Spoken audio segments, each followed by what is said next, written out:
I've been asked to talk about wind power and heat pumps a little bit, and some of the government subsidies, the feed-in tariffs, which makes smaller installations very economically advantageous now. So it's a very useful time to be thinking about this. I was just going to tell you a little bit about me, because most of you don't know me. I work at a place called the Centre for Alternative Technology, which is in West Wales. It was set up about 35 years ago by people who were concerned about oil running out and fossil fuels and things like nuclear missile crises and things like that as well. They wanted to be independent, self-sufficient, and they've been researching and developing and using and living with alternative technology ever since and trying to educate people about it. So it's a mixture of a charity and a sort of visitor centre and an educational place. We do quite a lot of professional training and MSc courses and things now. And I've done physics, is my background, but I do some teaching and work as an engineer as well. So the first thing I want to say is congratulations. You've won the competition. You've got some investment and you've got some exciting things you could do now. And hopefully you're going to save or make some money, and hopefully it'll bring you together as a community as well, and let you look at some of these possible future projects and solutions that Mike's talking about as well. We've just been having a meeting very similar to this in the village I live in West Wales, really, and beginning to think about what we might be able to do. I wanted to just start briefly by doing a little bit of slightly complicated stuff, maybe. We're probably going to be talking about size and capacity of renewables and energy and things. I thought it might be worth just for a minute talking to you about some of the wider context a little bit. So I wanted to try and explain to you the difference between energy and power, because it's important with all these things that you're going to be talking about. Power is an instantaneous rate of energy use or generation. Energy is like a long-term total. If you want an analogy, it's a bit like walking up a hill. It's quite hard work, isn't it? You're lifting your weight up against gravity. Energy is like how high you climb at the end of the day, the total height you've climbed to. Whereas power is whether you're running or walking or having a rest. It's the rate at which you're doing that work. Okay? So that means that energy is a power multiplied by a time. And I want to give you a couple of little examples. If you had an electric kettle that uses 3 kilowatts, 3,000 watts, if you use it for half an hour in the day, in total you've got 3 times a half, that's 1.5 kilowatt hours of energy in a day. They're the units of electricity, and lots of other energies are sold in. So that uses about 1 unit of electricity. 1.5 units of energy. 1 unit of electricity costs maybe 12 pence, something like that. A fridge, if you use 100 watts and it's actually running, cooling the inside for about 10 hours a day, we've got 0.1 times 10, so a similar amount of energy. Again, 1 unit, something like 12 pence a day to run. So in terms of environmental impact, they have a similar sort of environmental impact. And an average house in the UK, it may be a bit different up here, uses something like 4,600 of those units per year of electricity. So another way of thinking about that, if you were pedalling on a bike trying to generate electricity, it would take you about 10 hours to generate one of those units, 12 pence worth of electricity every 10 hours, at least that. You have to be quite fit to do that. So although prices are rising and people are worried about that, I think energy, relatively speaking, is fairly cheap, and we've used it quite wastefully because we've had all these cheap fossil fuels. And saving energy and reducing and recycling and reusing things can be very useful and cost-effective as well. Things like growing food locally and all the transport issues, all those other kind of things I'm sure you're all aware of as useful things. Now, renewable energy, the renewables themselves do vary. Oh, sorry, let me just come back to this. I wanted to just talk to you a little bit about where we use energy for nationally.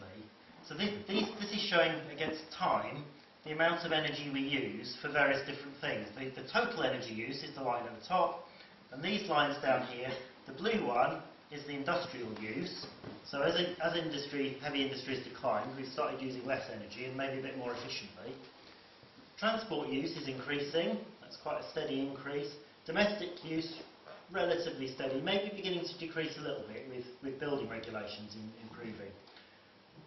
But domestic energy use, so people's houses, is quite a significant proportion of the country's energy use. So it's something we can do quite a lot about, and it can save us some money as well. So this is the same sort of thing divided up. So domestic energy use is getting on for a third of our energy use. And this is what we use our energy for within a house, typically in Britain. So a lot of the energy is used for heating buildings, particularly with older buildings like Mike was talking about. They're not as well insulated as modern buildings. Another big chunk, about a quarter, is used for heating water, usually, and the electrical bit is about 15%, something like that. So in total we use something like 35,000 of those units in a year. And a little bit of environmental background. We've used a lot more energy and caused a lot more pollution very recently with lots of industrialisation, just the last sort of 100 or so years. We've got finite fossil fuel resources. People are looking to change to renewable or cleaner technologies and using energy more efficiently. Predictions of climate change are very serious and could be very expensive financially and in terms of lifestyle and sustainability. You've seen all these sort of graphs about the dramatic rise in CO2. So I'm probably talking to lots of people that know about this sort of thing already. So on to renewables, something we can use our resource now. So renewables, usually you're trying to capture some energy from sort of cycles, weather cycles, energy cycles that occur naturally and are resustained on the Earth. So things like the sun or gravitational energy, and they can be quite variable. It depends on the wind or the sun or the waves, but the total amount of energy can add up to being a significant amount and can be quite well predicted. So you do need some careful design, and they're quite site-specific. It's no good putting a wind turbine somewhere where it's not windy, or waves where there's no waves, those kind of things. So some expert design is very useful. And choosing an appropriate technology as well, but if they're well installed, they can be very low impact and very useful output. Some examples, you could have some solar hot water heating. I think 3 of the buildings here at least have solar hot water. Solar electric, so panels on the roof that generate electricity. I think that's been talked about for this project. Wind turbine, hydro turbine. You probably don't really have a suitable site for that kind of turbine. You need water flowing down a hill really for that. Wave power could be fantastic, as Mike's saying here. I think Orkney are doing a lot more research on that recently as well. Or tidal power and heat pumps as well. I can only tell you a little bit about some of these, so I'm just going to try and give you a flavour about wind and heat pumps. So wind power, worldwide, there's a really big resource. Something like worldwide we use something like 13 terawatts of electricity. That's the instantaneous rate. But the energy in the worldwide wind systems is about 100 times more than that. So although it wouldn't be feasible to capture all of it, it's a huge resource potentially that we could contribute to that with. Britain has the best wind resource in Europe, but we're actually 3rd worst country in Europe for our use of renewables, despite having this really good resource. And that's because of the Atlantic and the winds coming in onto Britain. And particularly up in the west and the north, where you are, such a good resource. And in theory, wind could provide most of our electricity use at the moment, onshore and offshore. So there's 2 fundamental things with wind turbines that determine how much energy you get from them, how much output. The first and most important is how windy it is. Pretty obvious. The next one is how much of the wind you capture. So that's how big your turbine is. And the power we're getting is due to the movement of mass. It's a bit like a car or something. That has energy because it's moving.